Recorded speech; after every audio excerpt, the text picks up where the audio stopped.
بسم اللہ الرحمن الرحیم صلی اللہ وکلوا مع الصادقین 5 منٹ کا مدرسہ اسلامی تاریخ۔ حضرت عیسیٰ علیہ السلام کو یہ فضیلت حاصل ہے کہ بغیر باپ کے اللہ تعالیٰ نے اپنے خود کو پیدا فرمایا۔ ان کی والدہ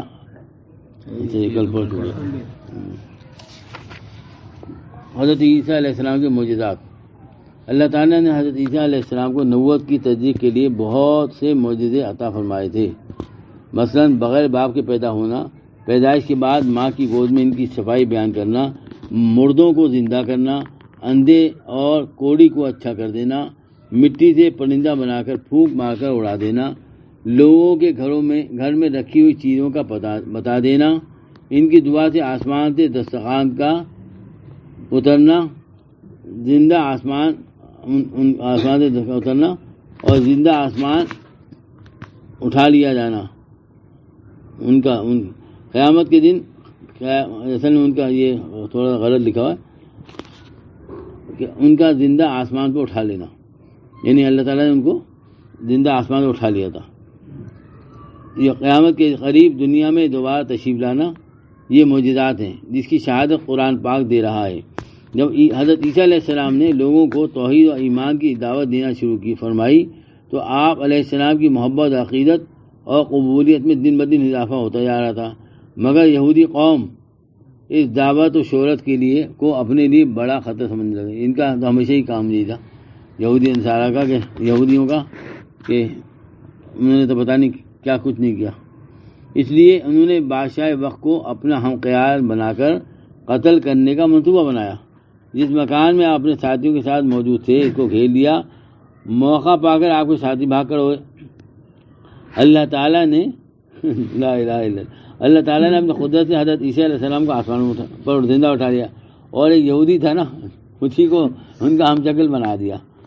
جس کو ان لوگوں نے پکڑ کر سولے پہ چڑھا دیا اور یوں سمجھا کہ ہم نے عیسیٰ علیہ السلام کو سولے پہ چڑھا دیا۔ آج یہی سمجھتے ہی تھا قوت حافظہ کا بڑھ جانا۔ ابو ہریرہ رضی اللہ عنہ نے ایک دن رسول اللہ صلی اللہ علیہ وسلم سے عرض کیا، آپ صلی اللہ علیہ وسلم کا یہ معجزہ ہے، میں آپ علیہ السلام سے بہت سی حدیثیں سنتا ہوں لیکن بھول جاتا ہوں۔ تو رسول اللہ صلی اللہ علیہ وآلہ وسلم نے دوسری آپ لوگ پڑھا کریں ساتھ میں بھائی، اپنی چادر پھیلائی، آپ صلی اللہ علیہ وسلم فرمایا اپنی چادر پھیلاؤ۔ میں نے اپنی چادر پھیلائی تو آپ صلی اللہ علیہ وسلم نے ہاتھ سے ایک لب اس میں ڈالا اور فرمایا اپنے بدن سے لگا لو۔ میں نے اپنے بدن سے لگایا، اس روز سے میں آپ صلی اللہ علیہ وسلم کی کوئی حدیث نہیں بھولا۔ یہ آپ کا مجھے تھا۔ اور دیکھو دوستو، یہ جو رمضان مبارک ہے نا، اس کے بارے میں اللہ کے رسول اللہ علیہ وسلم نے جو بدعا فرمایا حضرت جبرائیل علیہ السلام نے کہ جس نے خلاصہ یہ میں بتا رہا ہوں کہ جس نے رمضان کا مہینہ پایا اور اپنی مغفرت نہ کرائی تو کیا ہلاک ہو جائے، وہ شخص ہلاک فرما رہا ہے۔ آگے آپ صلی اللہ علیہ وسلم تو بہت شفیق تھے لیکن ہلاکت، اور اسی طرح آپ صلی اللہ علیہ وسلم کا نام مبارک آئے اور کنجوسی کرے سلام صلی اللہ علیہ وسلم نہ پڑھے تو اس پہ بھی ہلاک ہو جائے فرمایا۔ اور ماں باپ کے بارے میں یہی ہے، تو اللہ تعالیٰ ہماری حفاظت فرمائے۔ رسول اللہ صلی اللہ علیہ وآلہ وسلم نے فرمایا جس کا وضو نہیں اس کی نماز نہیں، اور جو نماز نہ پڑھے اس کا کوئی دین نہیں۔ نماز کا درجہ دین میں ایسا ہے جیسے سر کا درجہ بدن میں ہے، یعنی جس طرح سر کے بغیر انسان زندہ نہیں رہ سکتا، اسی طرح نماز کے بغیر دین زندہ نہیں رہ سکتا۔ یہ بہت سوچنے والی بات ہے کہ ہم لوگ کتنی نمازیں اللہ تعالیٰ ہماری حفاظت فرمائے کہ ہم بہانے چھوڑ دیتے ہیں، بعد میں پڑھنے سے وہ بات تو نہیں آئے گی نا۔ فرمایا کہ ایک شخص ایک نماز نہ پڑھنے پر جہنم میں 2,88,000 برس جہنم میں رہنا پڑے گا، وہ معمولی بات ہو رہی ہے۔ حضرت اماں جان عائشہ صدیقہ رضی اللہ عنہا نے عرض کیا، یا رسول اللہ صلی اللہ علیہ وسلم اگر مجھے معلوم ہو جائے کہ شب قدر کون سی ہے تو اس میں رات میں کیا دعا کروں؟ رسول اللہ صلی اللہ علیہ وسلم نے فرمایا یہ دعا کرنا، اللہم انکا عفو تحب العفو فاعف عنا، اللہم انکا عفو کریم تحب العفو فاعف عنا یا غفور، اللہم انکا عفو تحب العفو فاعف عنی۔ ترجمہ، اے اللہ معاف کرنے والا ہے، اے اللہ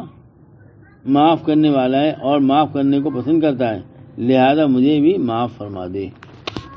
ایک اہم عمل کی فضیلت،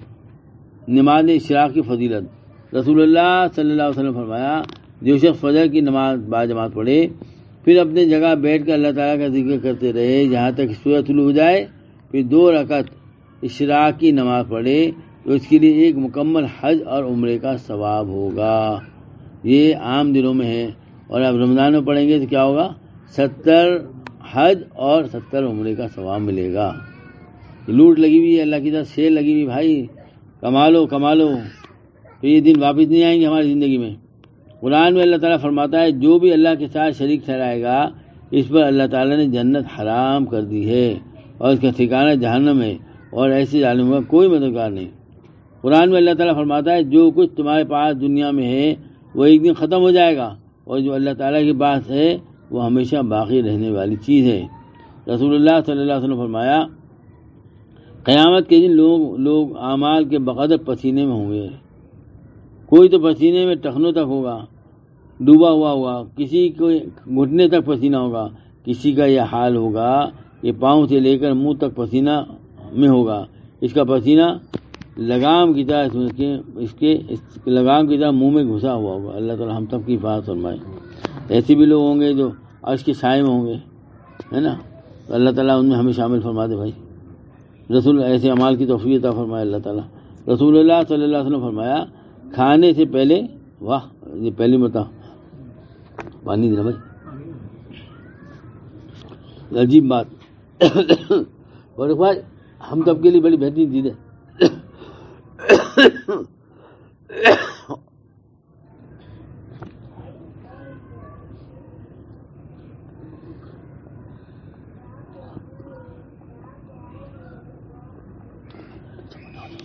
بڑی کام کی چیز ہے سب کے لیے۔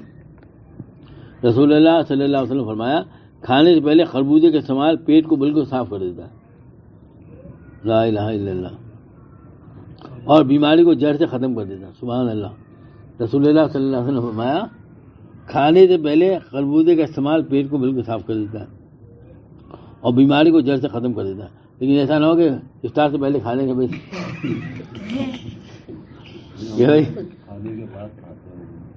ہاں، لیکن یہ دیکھیں نا، یہ اللہ کے رسول نے فرمایا، لیکن یہ کہ ایسا نا افطار سے پہلے کوئی نہیں کھا لے بھائی، کہ پڑھ کے آئے سن کے آئے اللہ بیوہ لاؤ، ہاں رسول اللہ صلی اللہ علیہ وسلم فرمایا، اے عائشہ نرمی اختیار کرو، کیونکہ اللہ تعالیٰ خود مہربان ہے اور نرمی اور مہربانی کرنا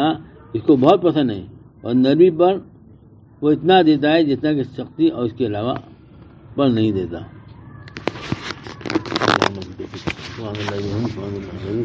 سبحانك اللهم وبحمدك نشهد ان لا اله الا انت نستغفرك جزا اللہ تعالی محمد صلی اللہ علیہ وسلم۔ یا اللہ یا رحمان رحیم، جو کچھ اللہ پڑھا سنا اے اللہ عمل کی توفیق عطا فرمائیے،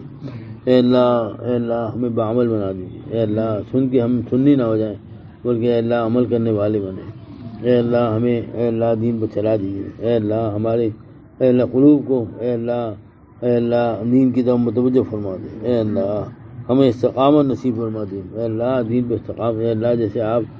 ہم سب کو اے اللہ رمضانوں میں تلاوت کی، ذکر کی، نوافل پڑھنے کی، فرائض کی، اے اللہ مزید مذاکرہ نماز پڑھنے کی توفیق عطا فرما دے، اے اللہ اس رمضان کے بعد بھی اے اللہ اس توفیقات سے ہمیں نوازتے رہیں، اے اللہ ہمیں محروم نہ فرمانا اپنے گھر سے، اے اللہ ہمیں اپنے گھر سے محروم نہ فرمانا، یا اللہ ہمارے لیے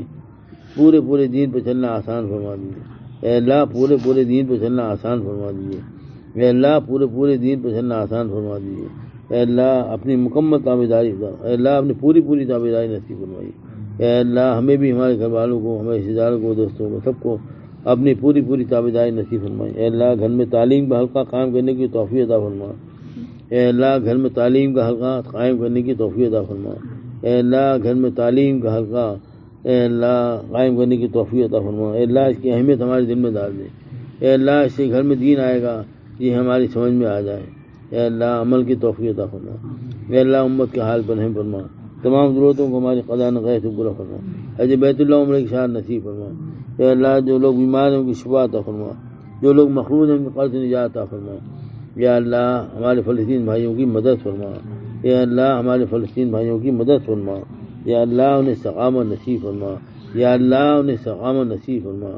یا اللہ جو ابھی ہم نے خبر سنی کہ اللہ نیٹو اور امریکہ میں لڑائی ہو گئی آپس میں، اور نیٹو نے اللہ کہا ہے کہ ہم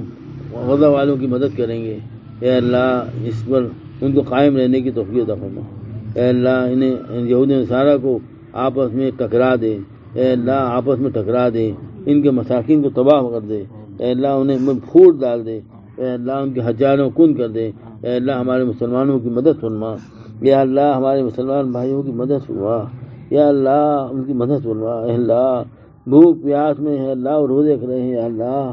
ان کی مدد فرما، اے اللہ اسباب غیب سے مدد فرما میرے مولا، اے اللہ ہماری دعاؤں کو التجاؤں کو سن لے، اے اللہ ہمارے گناہوں کو معاف فرما، اے اللہ ہمارے گناہوں کو معاف فرما، اللہم انک عفو کریم تحب العفو فاعف عنا یا غفور، اللہم اغفر للمؤمنین والمؤمنات والمسلمین والمسلمات الاحیاء منهم الاموات، اے اللہ امت کے حال پر رحم فرما، اے اللہ امت کے حال پر رحم فرما، ہدایت کی ہواؤں کو چلا دے، اے اللہ اب تک جو لوگ لوگوں سے اے اللہ غفلت میں پڑے ہوئے ہیں، اے اللہ رمضان سے فائدہ نہیں اٹھا رہے ہیں، اے اللہ ان کو بھی ہدایت دے دے، انہیں بھی کھڑا کر دے، اے اللہ انہیں بھی کھڑا کر دے، اے اللہ جیسے آپ قدر فضل فرماتے ہیں، اے اللہ مسجدیں بھر جاتی ہیں، اے اللہ رمضان کے بعد بھی مسجدیں بھری رہیں، اے اللہ رمضان کے بعد بھی مسجدیں ماحول پیدا ہو جائے، اللہ ایسا ربنا تقبل منا انک انت السمیع العلیم وتب علینا انک انت التواب الرحیم سبحان ربک رب العزت عما یصفون۔ اللہ ایسی ہوا چلاتا ہے کہ لوگ تبلیغ والے کتنی محنت کرتے ہیں، بس کر رہے ہیں، یہ کر رہے ہیں نا، جماعتیں نکل لی، خانقاہ والے کر رہے ہیں، علماء کرام کر رہے ہیں، لیکن مسجدیں نہیں بھرتی عام دنوں میں۔